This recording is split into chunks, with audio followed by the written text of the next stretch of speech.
మిత్రులారా, మీరందరూ నిలబడి మీరందరూ కష్టపడి ఇక్కడున్న కార్యకర్తలే తమ రక్తాన్ని చెమటగా మార్చి భుజాలు కాయలు కాసే విధంగా కాంగ్రెస్ పార్టీ జెండాను మోసి 10 సంవత్సరాలు కేసీఆర్ ఎన్ని కేసులు పెట్టినా ఎంతమందిని జైలుకు పంపించినా అవసరమైతే మీ ఊపిరొదిలిండ్రు కానీ కాంగ్రెస్ పార్టీ జెండాను వదలలేదు.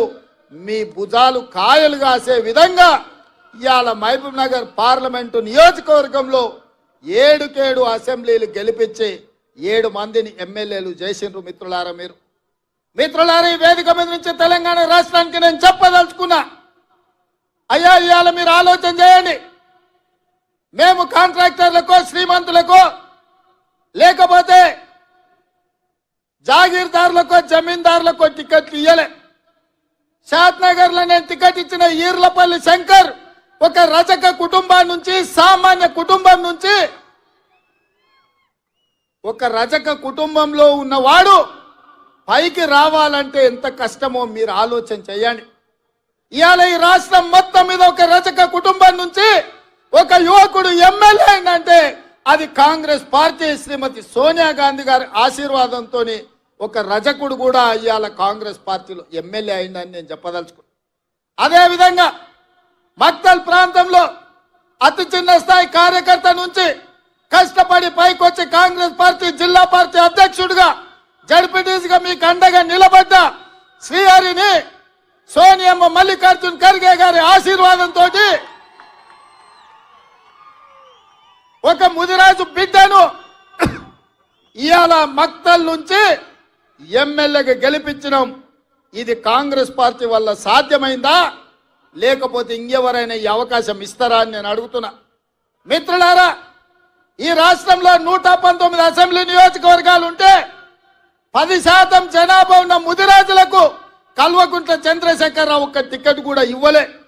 నేను ఆయనలోని గడ్డ మీద నుంచి చెప్పిపోయినా, ముదిరాజు సోదరులు పౌరుషానికి మారు పేరు, మాట ఇస్తే మాటకు నిలబడి తల తెగిపడ్డ మడమ తిప్పని జాతి ముదిరాజు జాతి.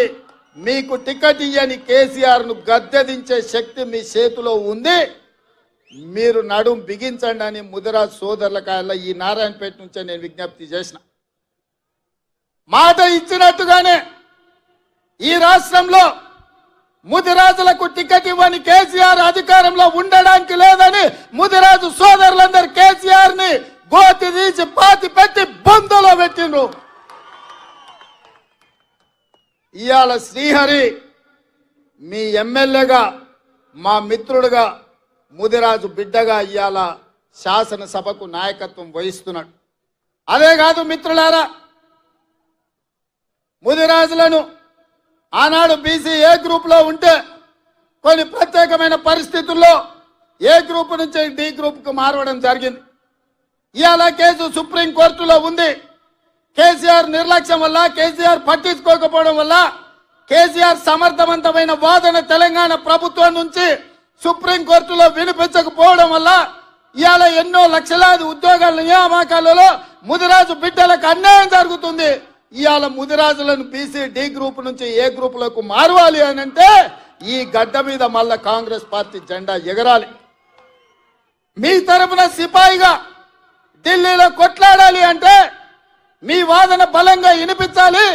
మంచి మంచి వకీళ్లను పెట్టి వాదించాలి అంటే వంశీచంద్ర రెడ్డి ఢిల్లీలో ఎంపీగా ఉండాలి.